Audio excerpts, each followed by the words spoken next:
So I'm back inside the wood room here on the project I've talked about a couple of times. I've already partially started removing this skid that's here.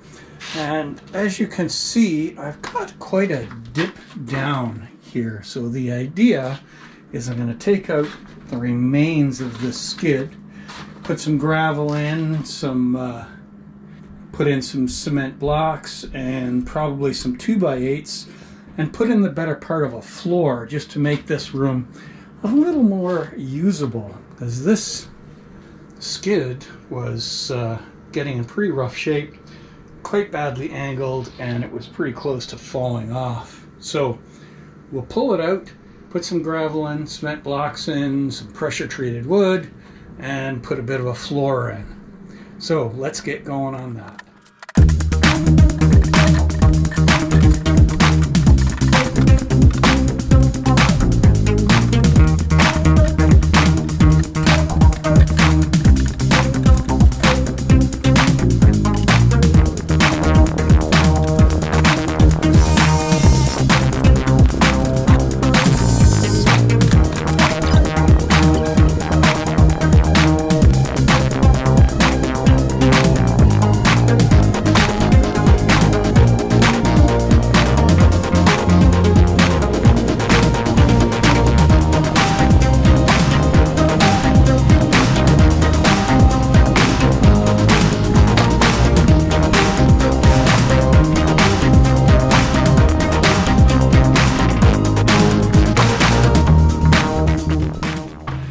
So before I start putting gravel in, I still got to take some of the junk out, bigger rocks and stuff that's on the floor in there. Well, that's just going to be a bucket at a time. Can't get the tractor in there.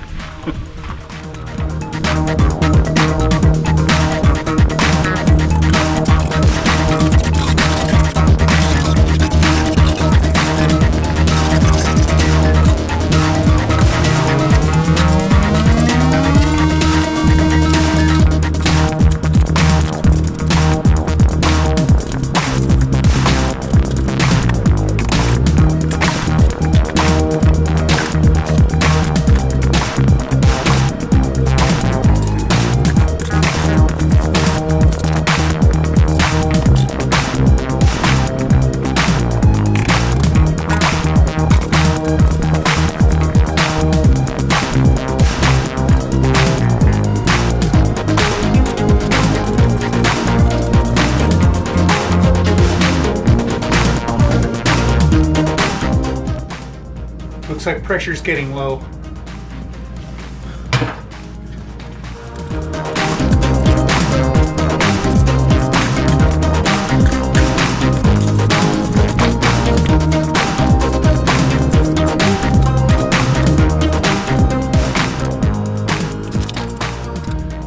So it may seem a bit counterintuitive to be digging material out and then turn around and bring material in. But what I'm taking out is the remains of old rotten wood and that kind of stuff laying on the top here. And if I was to leave it, I suspect that it would decay, and as it decays, it would collapse and start going down under the pressure and possibly screw up the level that I'm trying to achieve with the floor that I'm going to put in here. So I got most of it out now. Well, it's time to sit and measure and figure out just what it is I'm going to put in here. So this is the floor level that I'm targeting. So I've got a half cinder block here, and then a piece of pressure treated 2x6, and this looks like it's going to work pretty nicely. I'm going to need maybe 1.5 inches of gravel in here, which is not too bad. It'll be a few wheelbarrow loads, but that's good. All right, now I need to measure for my outside dimensions for the 2x6 frame.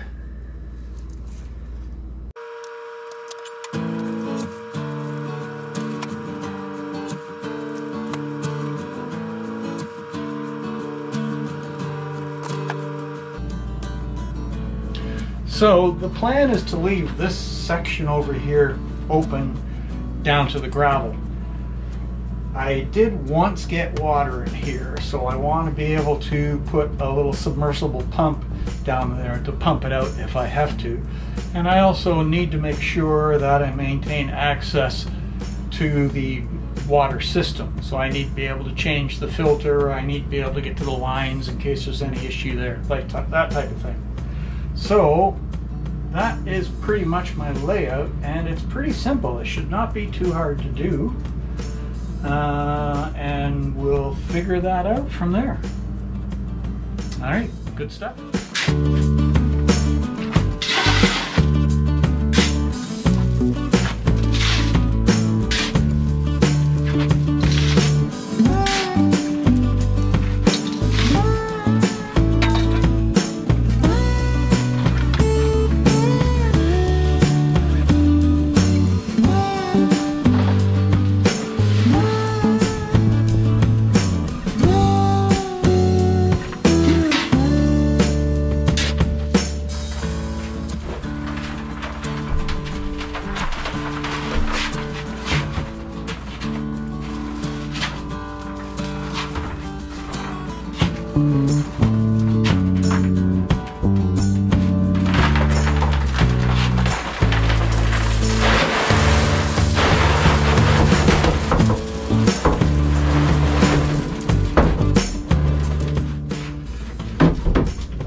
That's a bit tricky.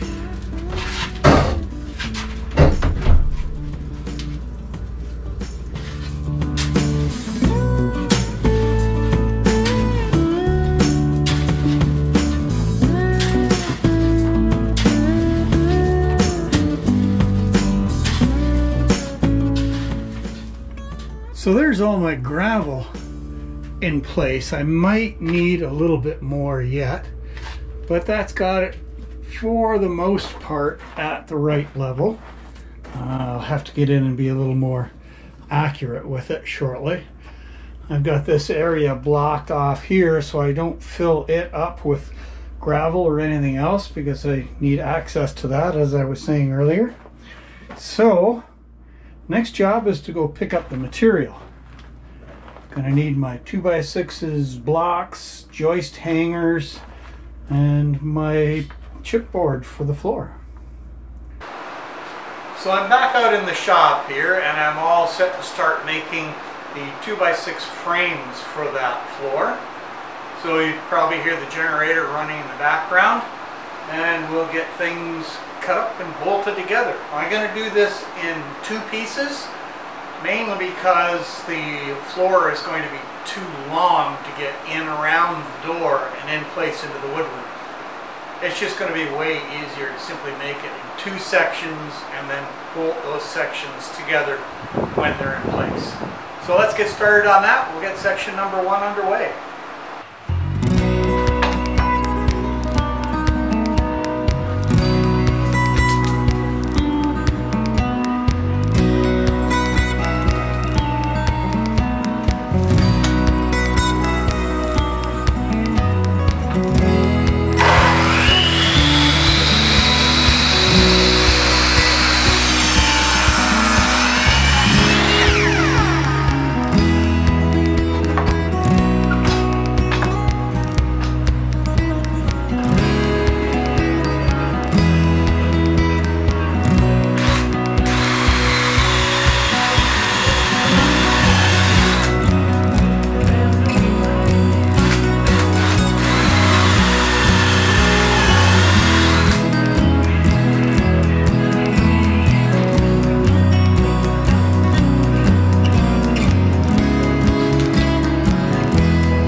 Section 1 is sitting in place right now, still has to be leveled. I've got section 2 here framed out, just a couple more supports to put in, and we'll take this one inside and start getting the whole thing level before we start putting on our plywood base or plywood floor. So let's get back to it.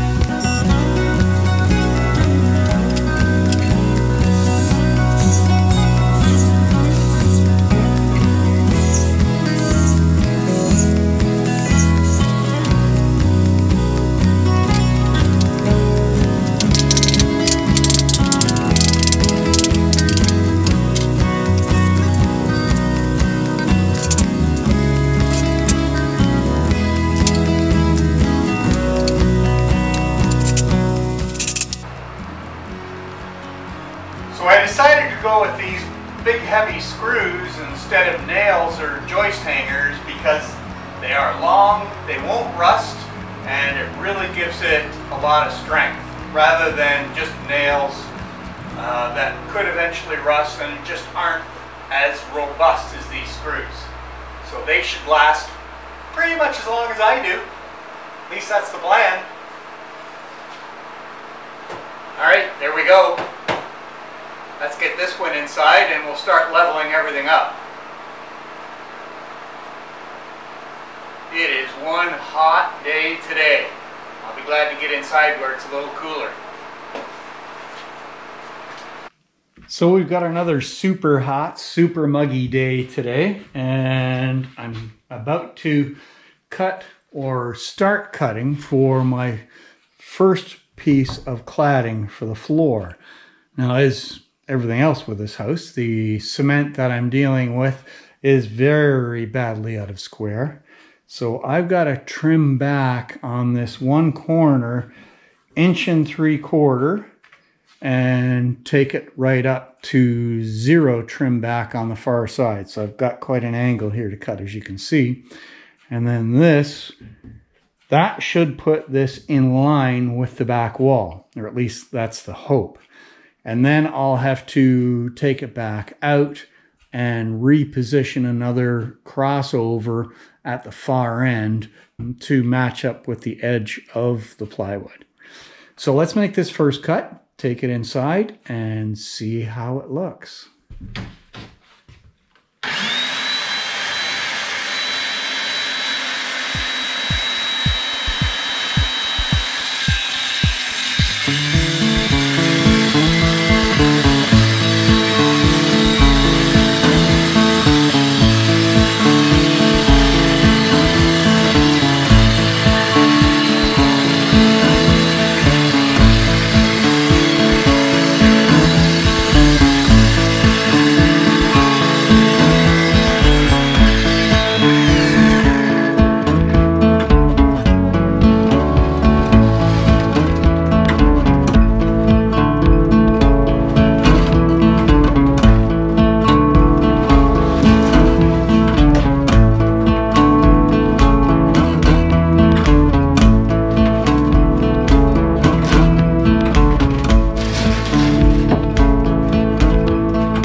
So this is what I was looking for. I've got this nice and tight up against the cement there and up against the wall on this side. So that's good. Now what I need to do is mark and reposition this one so I'm underneath the plywood there to fasten it down. Then I'll take this out.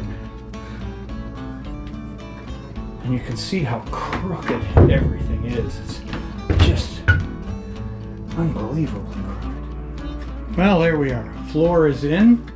All sorts of funny angles I had to cut to get around things, but it looks pretty good. It's nice and level with the cement. Good and sturdy. I'm quite happy with that. I still have my opening here to get to the water supply if I need it, and I can also pump out here if we get a little bit of water underneath this floor. So it looks good. I'm very happy with that. Next thing to do is to paint it, and then I can move the freezer in and whatever else needs to be in here.